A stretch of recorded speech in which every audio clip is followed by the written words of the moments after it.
Hello and welcome to Insight Ophthalmology. This is Dr. Amrit welcoming you to another basic lecture. Today we are studying tonometry and in particularly we are studying the Schiotz tonometer. So what is tonometry? Tonometry is a non-invasive measurement of the pressure inside the eyeball and that is called the intraocular pressure. The normal intraocular pressure is somewhere between 12 to 21 millimeters of mercury. So what are the various methods of intraocular pressure measurements? So the methods can be divided into the direct method and the indirect method.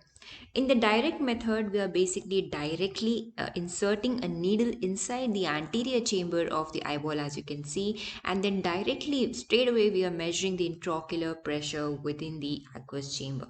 Obviously, it is a very accurate method. However, it is an invasive method. You have to insert a needle inside the eyeball. So it is not usually used, but only used in the experimental studies.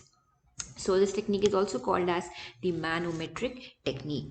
What we are more concerned about are the indirect methods which are used in the clinic. So the indirect method, we do not actually insert anything directly inside the eyeball, but here we are measuring the intraocular pressure based on the response of the eyeball to an applied force. So we will apply a force onto the eyeball, and based on how the eye reacts to that force that we have applied, the indirect methods will measure the intraocular pressure. Now there are three main types of indirect methods. These are the indentation tonometry, the applanation tonometry,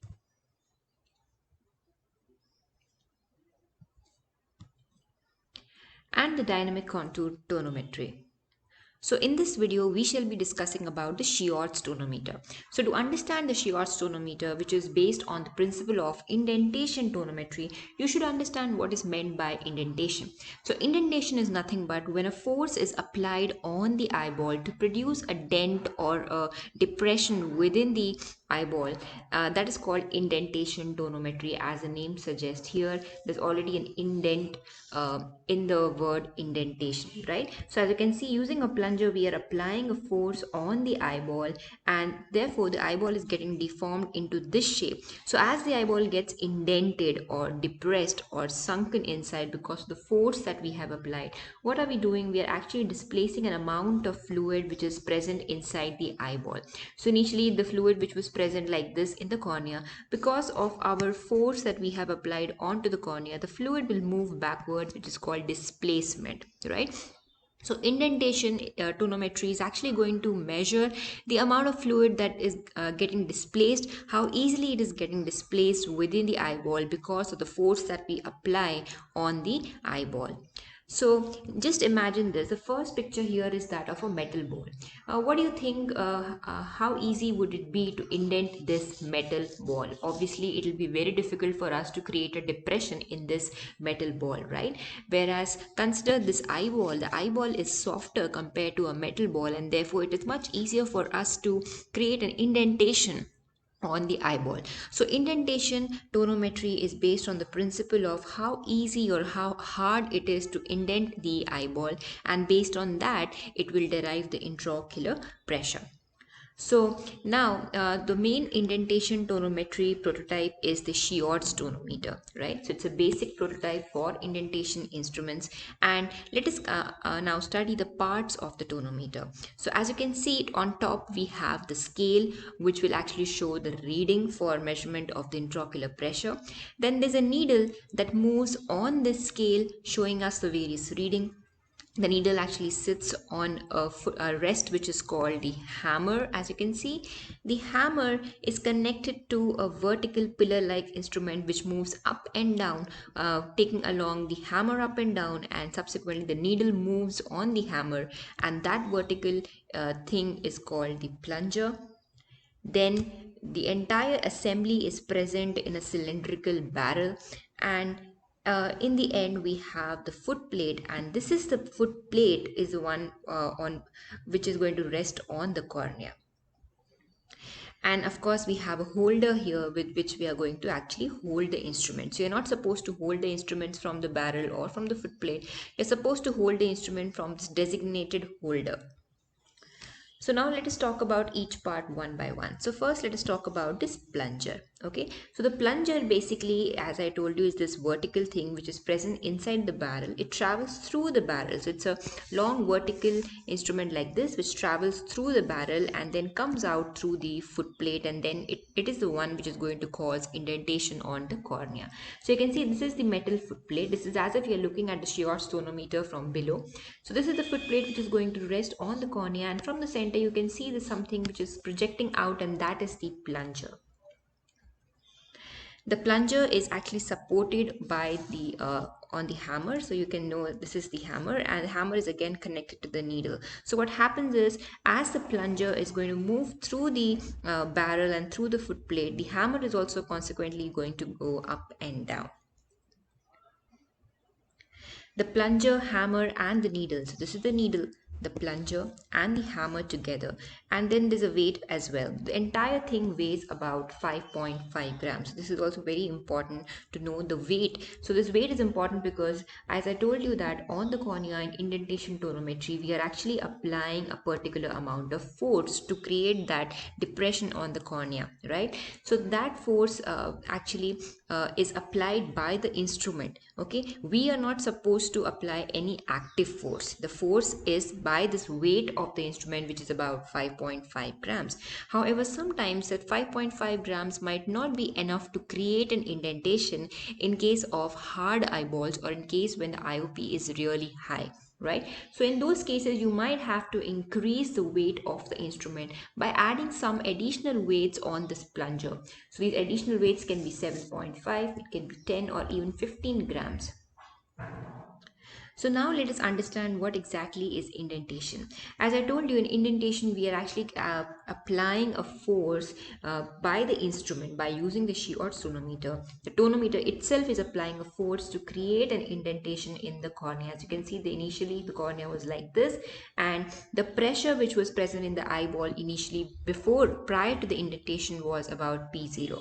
After we apply indentation, the cornea gets deformed like this, and the pressure inside the eyeball will get artificially raised because of the indentation that we have done, and that artificially raised pressure, say, is considered to be PT.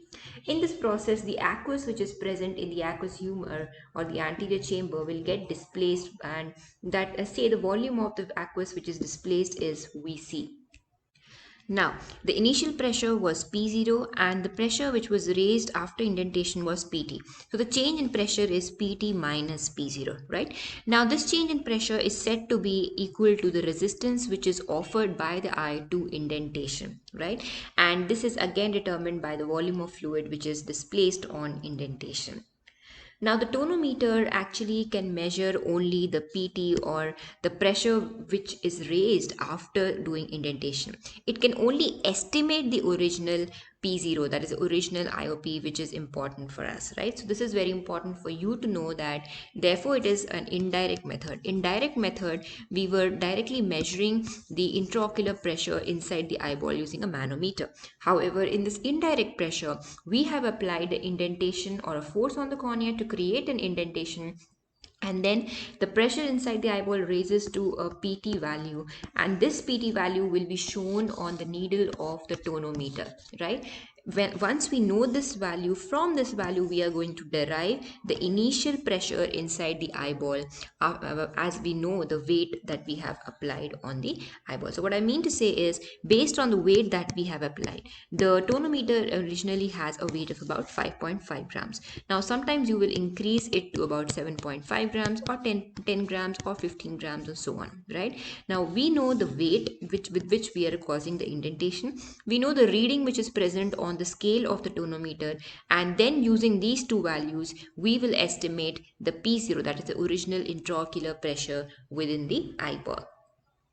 So the formula which the scientist which Schiotz gave was PT is equal to P0 plus E, where PT is the pressure after applying the tonometer, and P0 is the initial pressure which we actually want to measure, and E, which is also represented in some equations as K, is the scleral rigidity or the ocular rigidity. Now, scleral rigidity or ocular rigidity is nothing but it measures the distensibility of the ocular coats.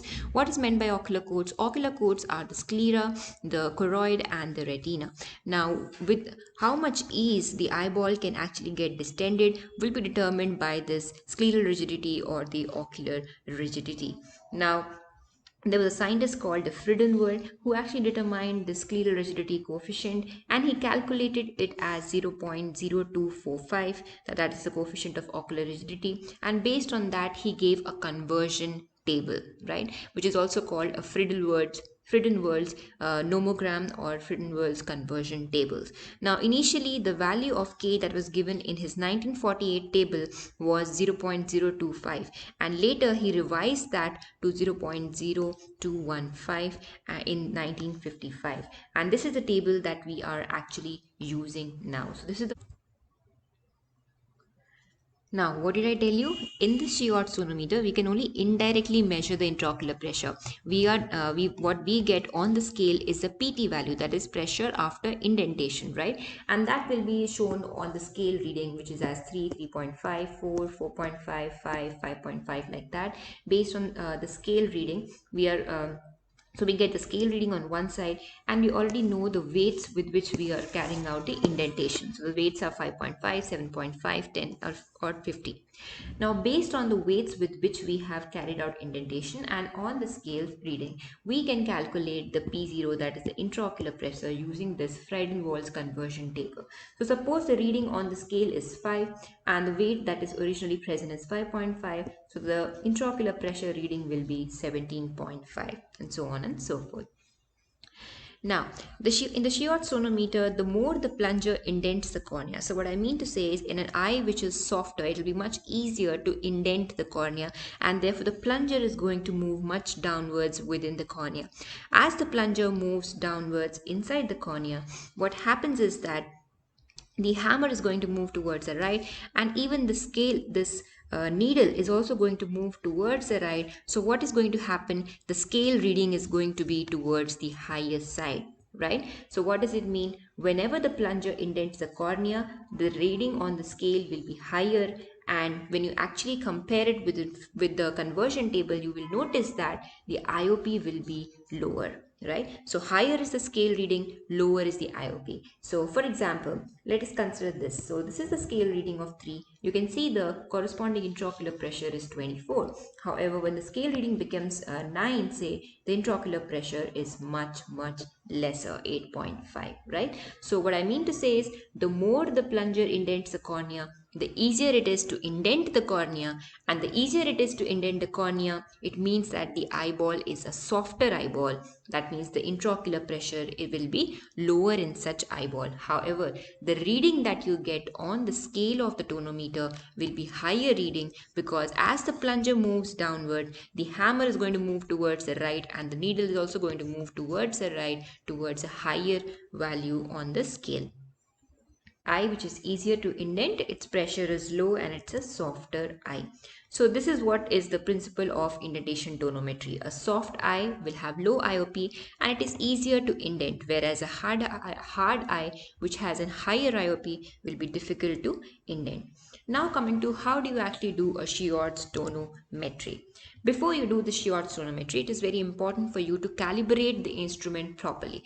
Calibration means that you're going to put it on a metal surface which is actually provided within the box of the tonometer. You're going to place it on that polished metal sphere and check and be sure that the scale reading is 0, because as I told you, a metal like this should not allow any indentation, and therefore the needle should not move from 0 position, and that is your correct calibration to start with.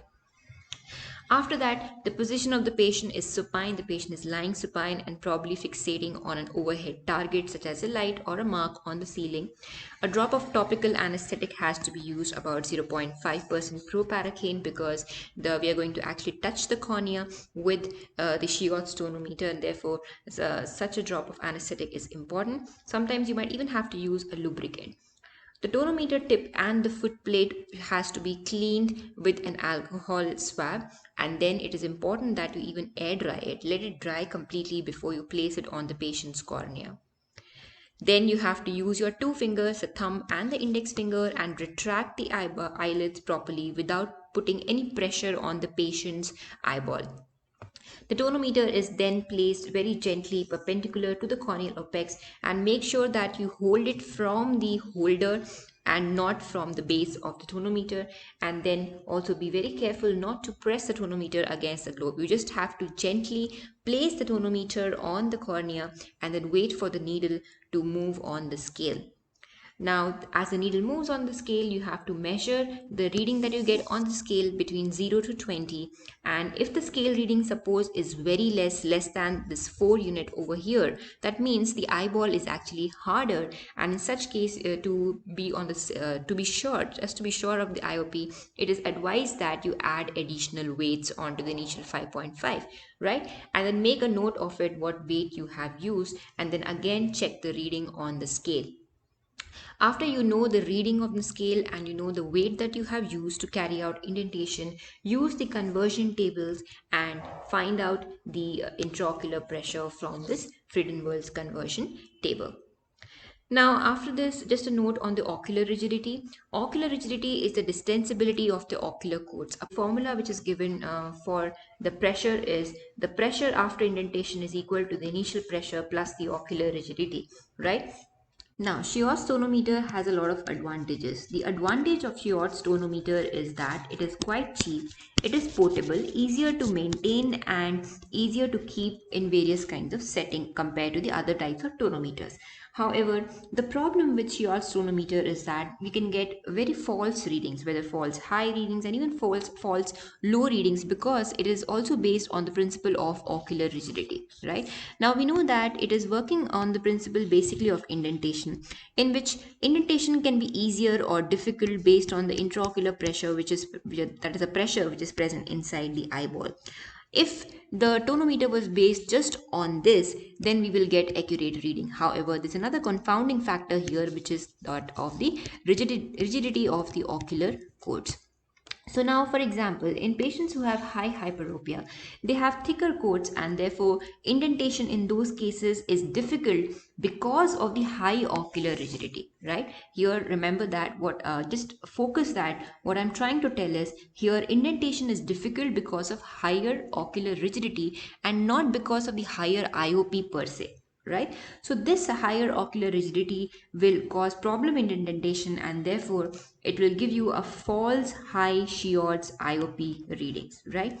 Whereas contrary to that, in patients who are myopes or who have a retinal detachment surgery, the eyeball will be relatively softer, and as the eyeball is softer, they will have low ocular rigidity, okay? And this low ocular rigidity will allow easier indentation, and it will feel as if the eyeball is softer, and the readings that we will get is false low IOP readings. So that is one disadvantage of Schiotz tonometer, that it is based on the principle of ocular rigidity, and therefore it is difficult to get accurate readings in high hyperopia, high myopia, patients with VR surgeries, and those with the compressible gases. So thank you for watching. That's all for today. Have a nice day.